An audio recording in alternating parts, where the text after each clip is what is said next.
Merry Christmas and ho, ho, ho. Welcome to our special Christmas episode and our next holiday Christmas giveaway that I'll be announcing winners here for you guys at the end of this episode and a new Christmas giveaway here. So stay tuned to that.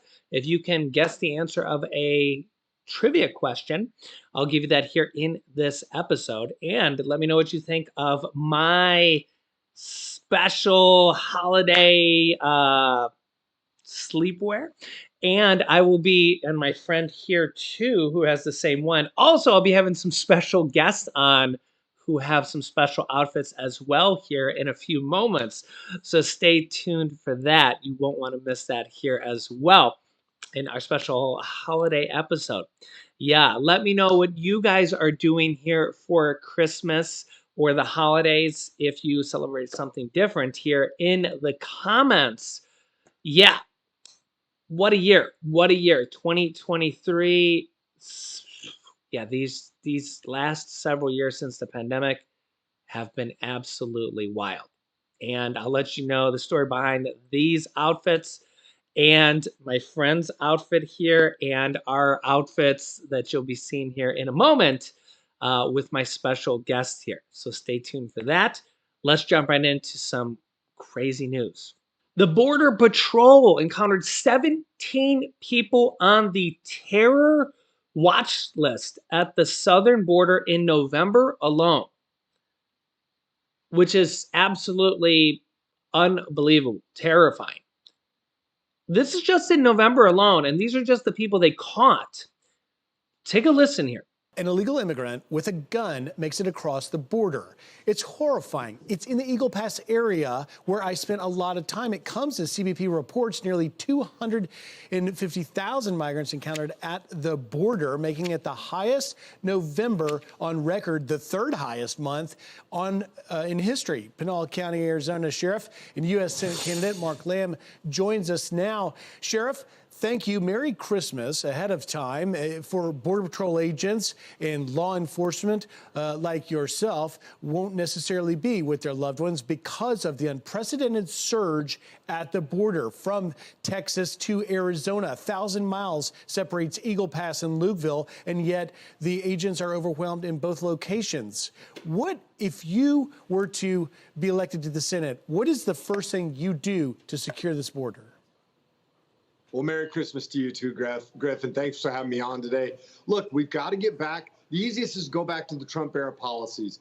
We've got to shut the border down, secure the border, and we've got to restore the Remain in Mexico program. The majority of these people are on false asylum claims. They don't have true asylum claims. They're getting court dates from 5 to 7 years from now. And when they go to court, the judges are going to have to determine that they don't have a legitimate asylum claim, and then we're going to have a mass deportation situation on our hands. And so we've got to get back to securing the border first and foremost, which would stop the fentanyl, it would weaken the cartels, and it would allow Border Patrol to get back to doing their job, because right now they're completely handcuffed. And Sheriff, I just want to show this photo one more time of the migrant with the gun and why this is significant, because we see the thousands upon thousands, 10, 12,000 a day of the give-ups. This is a known getaway. This image was taken of a Border Patrol unit that is back at headquarters in Eagle Pass looking at the camera. When they see migrants that are coming across that they can't send any agents to respond to apprehend them, they mark them down to note them. That's why we know there are 79,000 known gotaways border-wide since the new fiscal year began on October 1st. In this case, I confirmed with Border Patrol sources there that they saw this individual, these individuals coming across, and that one individual with the gun, they could not send agents to respond. So this individual got into the U.S. and was free to roam with a rifle. How serious of a national security threat are we facing with the condition of the border now? Oh, look, this is the greatest threat to national security that Americans are facing on the southern border. This is an Eagle Pass. In the Tucson sector where I'm at, this is not an uncommon occurrence. There are plenty of people that come across with guns, and these are all the majority of the gotaways are happening in the Tucson sector, which is where we're at. Now, my guys were out flying with Border Patrol the other day. We were responding to a couple rescue missions where the cartels will leave people behind for dead. We try to go rescue them. And while we were doing that, my guys were saying, Sheriff, we've never seen it like this. There's people everywhere out there in the desert. And a lot of those gotaways, the coyotes leading them in are armed.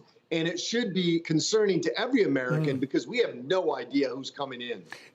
All Americans should be concerned, and I don't mean to be a downer 2 days before Christmas, but Sheriff, I began my border coverage career more than 12 years ago in Pinal County. I understand you guys are as seasoned as anyone. Coming from you, that is a concern. Let me know your thoughts on that in the comments. I think one thing is that I think a lot of people have realized that the border is a problem, and the wall has stopped a lot of these illegals from crossing, particularly guns and fentanyl trafficking, drug trafficking, and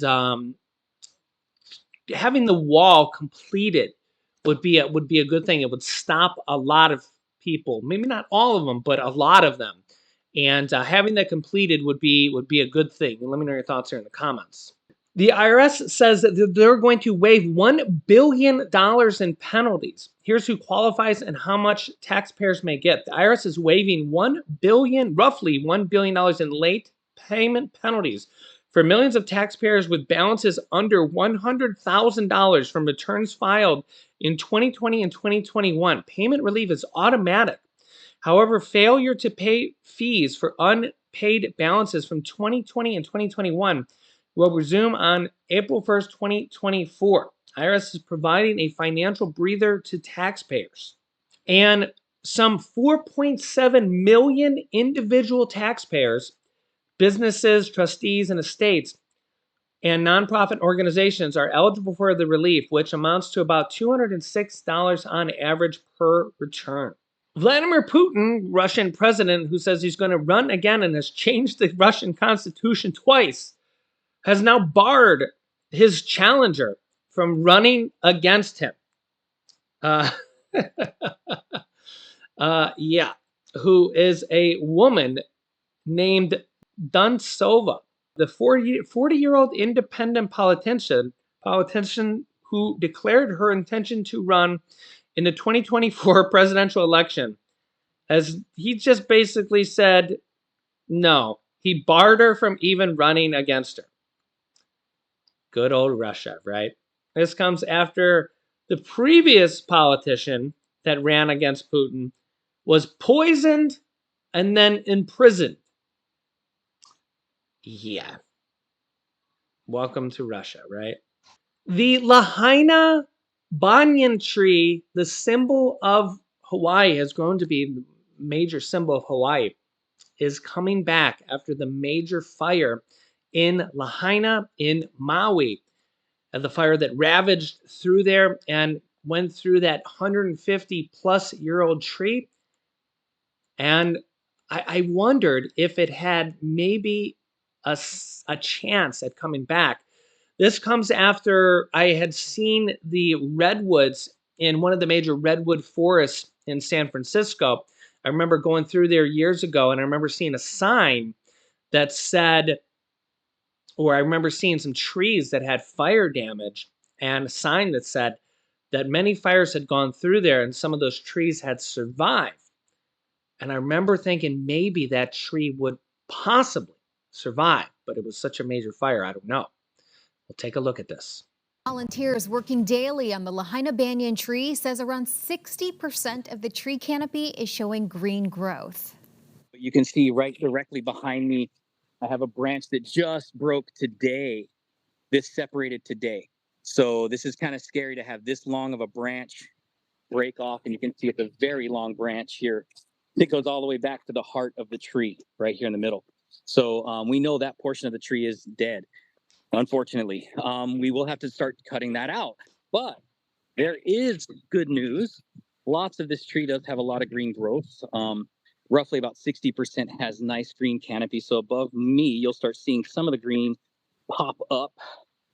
As I turn around, you can start to see that green show up back there. So we got lots of green above me. And this is the area on the courthouse side. The Mackay side of this tree has lots of growth. That is so great to see. Sensors that monitor the water moving through the tree, kind of like a heart monitor, have been installed to help arborists know what areas of the tree are dead and what parts are still thriving. The ulu trees that were also scorched are also sprouting new leaves. So that tree, which has grown to be a symbol of Maui, a symbol of Hawaii, coming back to life, a really good thing here, especially before the holidays. And hopefully that is a sign of things to come. Let me know your thoughts here in the comments. All right. Merry Christmas. Merry Christmas. We're here in our special Christmas outfits that my beautiful wife Laurel got for us here with our special Christmas bear, Julian. So this is Mommy.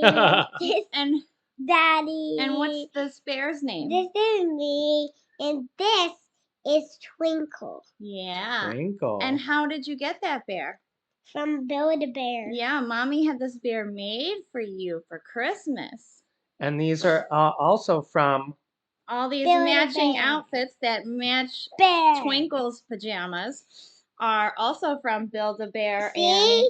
and their collab with See? Tipsy Elves, which is a Shark Tank company. See, guys?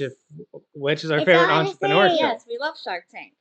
Yeah. So also we're going to be announcing our next Christmas giveaway winners here in a moment from our trivia questions. And we have another trivia question here for you guys.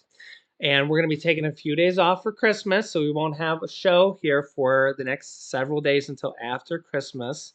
But we wanted to come on and say how much we love you guys, and we're thankful for everything for this year. Yes. And we know it's been a hard year for a lot of people, and inflation this year, and the wars, and I just feel like the last several years have been tough in Yes. general. Hopefully 2024 is better. I feel like since 2020, Yeah. we've been It's saying been a rough ride. the next year will hopefully be better. Yeah. And it hasn't really been since 2020. We've had 2020, and then we said, well, the next year's got to be better.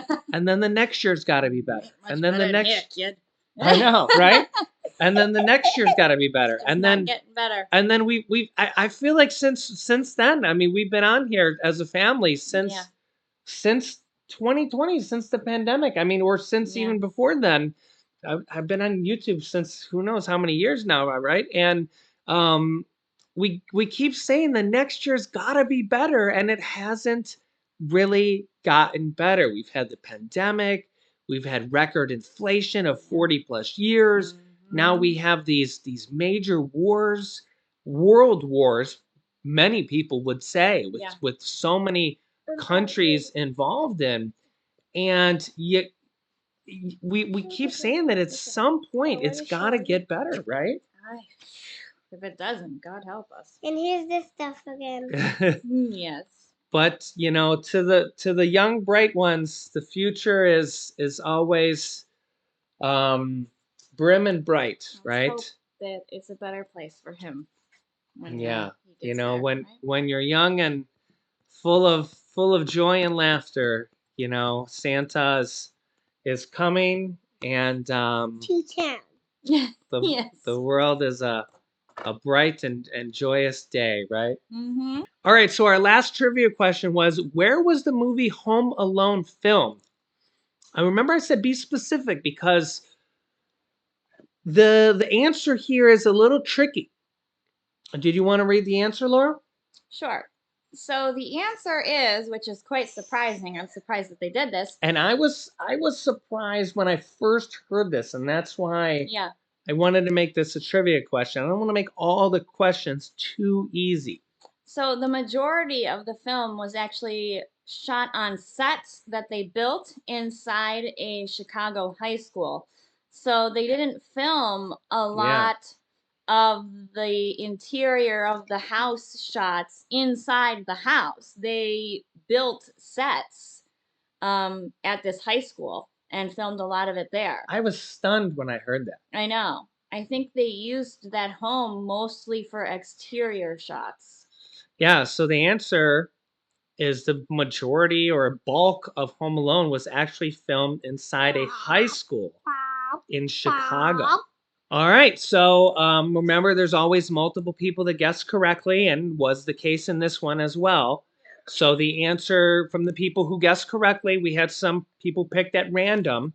So the people who were picked at random here were Diana Rivera 9367, Amy Sprague 1981, Susan Mack, and Ray Semler 865. all right. And did you want to read the next question? Sure. The next question is, which real life person is Santa Claus based on? This one also might be, I'm sure we're going to get a lot of different answers here. A lot of different answers here. So if you want to take a guess or you know the answer for which real life person is Santa Claus based on, please leave a answer down below in the comment section. And we'll pick some winners here in the next video, which will be after Christmas. Yep. After Christmas. So, and then we're going to do more of these as well, probably for New Year's Eve. Yes. So, with that being said, we wish everybody a Merry Christmas and Happy Holidays. Yes. Almost a Happy New Year. And we hope everybody has an amazing holiday. And we will see you here in a few days. Yep. Yeah. Do you want to say anything? You hope Santa comes? Yeah. In a Happy New Year. Soon. Yeah. Tell him you'll see him again here soon for New Year's. I'll see you in a few days. Bye. We love you. Bye. Merry Christmas.